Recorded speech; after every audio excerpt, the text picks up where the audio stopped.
Selamat pagi semuanya, selamat bertemu kembali. Bagaimana kabar kalian semuanya? Sehat-sehat saja kan?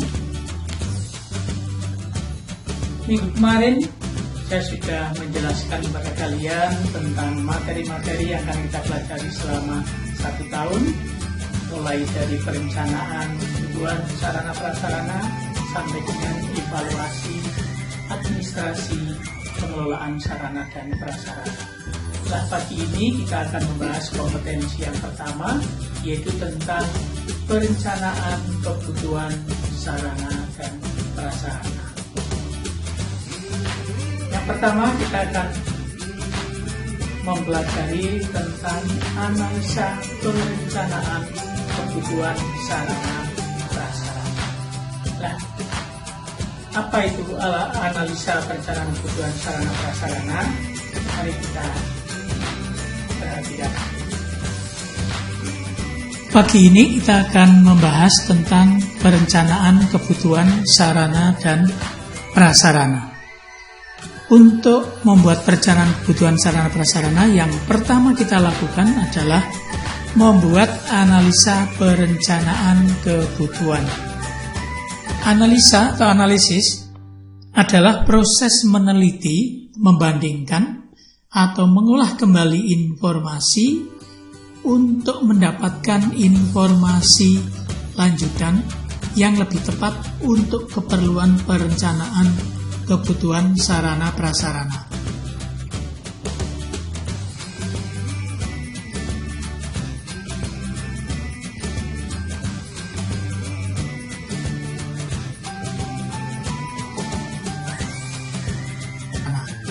Berikutnya kita pahami apa itu perencanaan kebutuhan.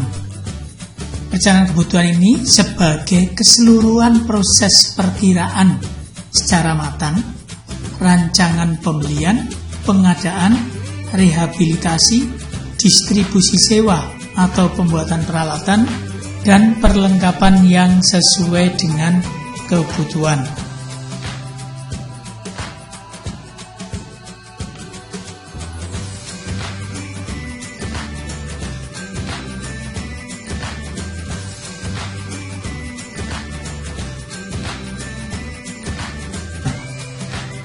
Beberapa pertimbangan dalam kegiatan analisa perencanaan kebutuhan yang perlu dilakukan. Yang pertama adalah klasifikasi alat atau sarana prasarana yang dibutuhkan. Apakah itu meja, klasifikasinya, tingkatan mutunya yang bagaimana. Misalkan kursi kerja yang bagaimana yang akan kita gunakan, komputer, tingkatan kualitasnya. Demikian pula untuk membeli mobil. Yang kedua adalah spesifikasi alat. Misal komputer, maka spesifikasinya yang pertama kita lihat prosesornya. Kemudian yang kedua adalah RAM-nya. Kemudian yang ketiga adalah VGA-nya. Kemudian yang keempat chipsetnya, mau jenis yang apa, kemudian menggunakan hard disk yang tipe apa, dan ukurannya berapa. Yang ketiga, di mana, lokasi mana alat atau sarana prasarana yang akan digunakan. Kemudian yang keempat, siapa yang akan menggunakan alat atau sarana prasarana tersebut. Kemudian yang berikutnya, kapan alat atau sarana prasarana digunakan. Sebagai contoh, mesin fotokopi itu biasanya digunakan sekitar 2 atau 3 hari sekali, sehingga ini kurang efektif apabila kita miliki sendiri. Lebih baik kita fotokopi di luar. Kemudian yang berikutnya, berapa jumlah volumenya, berapa banyak alat itu akan kita beli.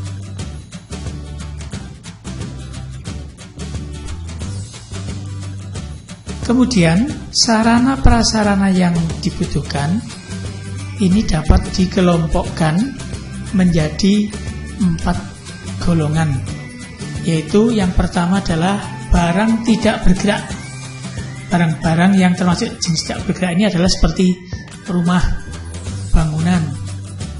Kemudian yang kedua, barang bergerak. Barang-barang yang termasuk jenis barang bergerak seperti alat-alat pada umumnya, mesin-mesin.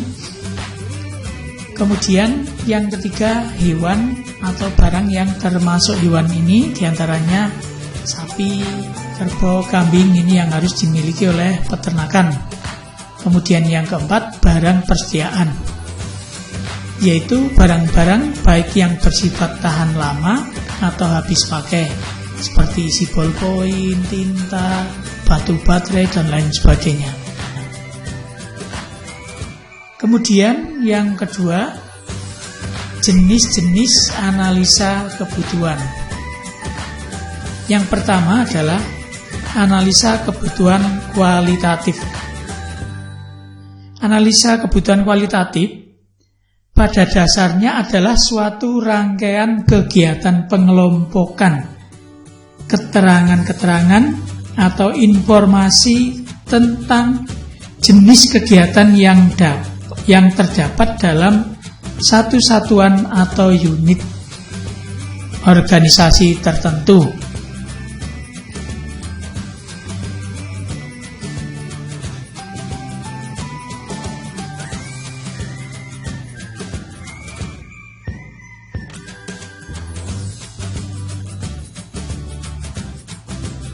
Sebelum kebutuhan itu dirumuskan, maka terlebih dahulu harus dikumpulkan berbagai data atau informasi yang menunjang.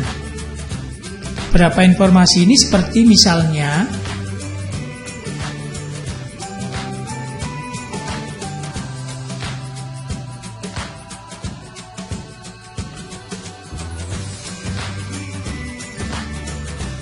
yang pertama, sarana atau perlengkapan apa saja yang masih ada. Kita lihat di kantor apakah komputer masih ada, printer, dan lain sebagainya.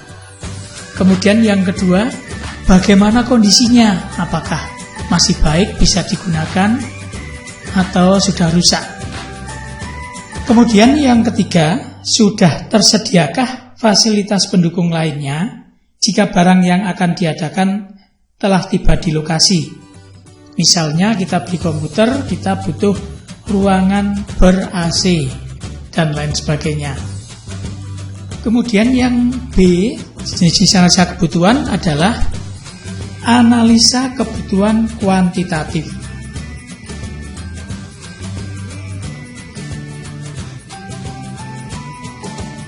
Analisa kebutuhan kuantitatif ini dilakukan dengan meneliti volume dan frekuensi kegiatan yang terdapat dalam satu unit organisasi tertentu atau pada satu kantor.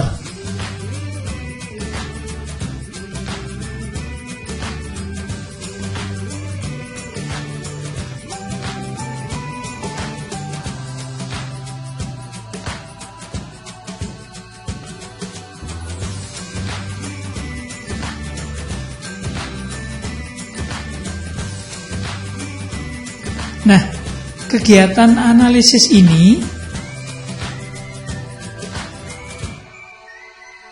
akan mempersoalkan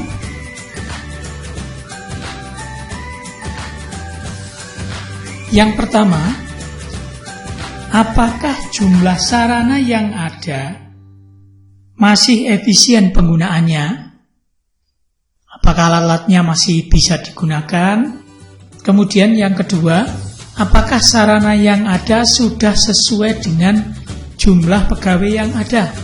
Kita punya staf 4, ya harus punya meja kerja 4. Kemudian yang ketiga, apakah sarana yang masih ada masih dapat memenuhi target capaian yang ditetapkan?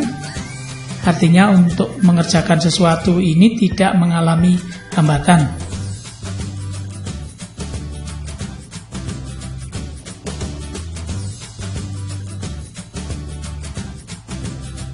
Kemudian, langkah-langkah dalam melakukan analisa kebutuhan kuantitatif adalah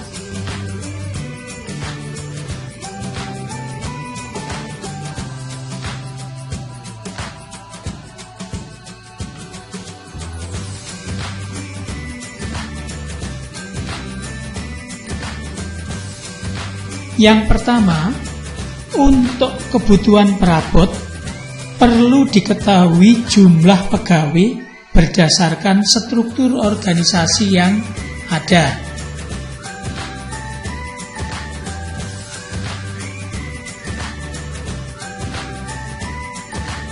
Kita lihat dalam organisasi ada berapa kepala bagian, ada berapa kepala seksi, dan lain sebagainya.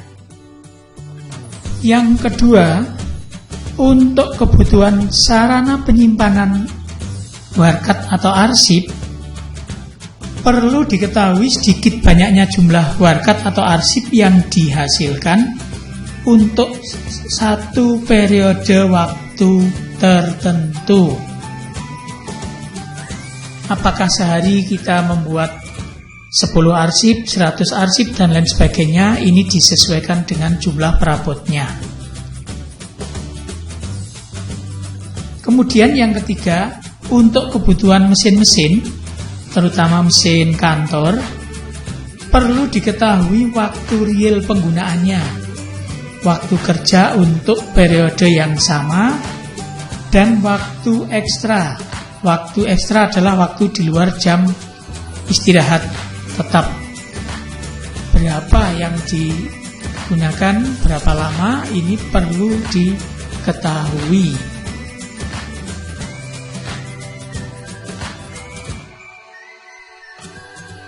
Kemudian yang keempat, terhadap kebutuhan bahan habis pakai atau bahan dasar,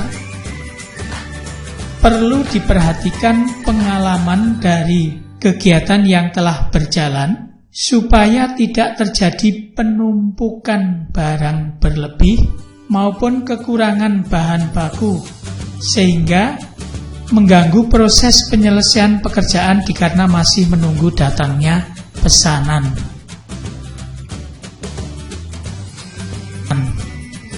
Yang kelima, cara pengadaan atau pesanan yang paling ekonomis dapat diterapkan pada permasalahan ini dengan memperhatikan syarat-syarat atau faktor-faktor sebagai berikut.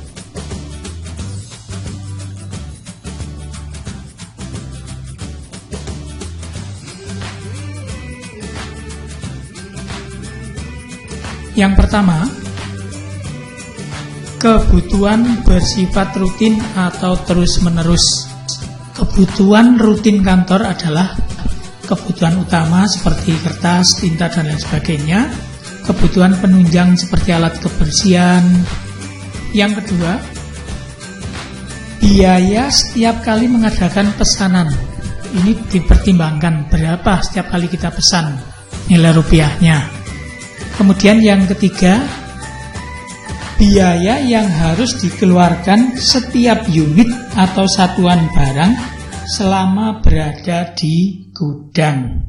Jadi selama barang di gudang, itu biaya yang harus dikeluarkan itu berapa, ini perlu dipertimbangkan juga. Demikian tadi materi-materi yang sudah kita bahas pada pagi hari ini. Mudah-mudahan Anda semua bisa memahaminya.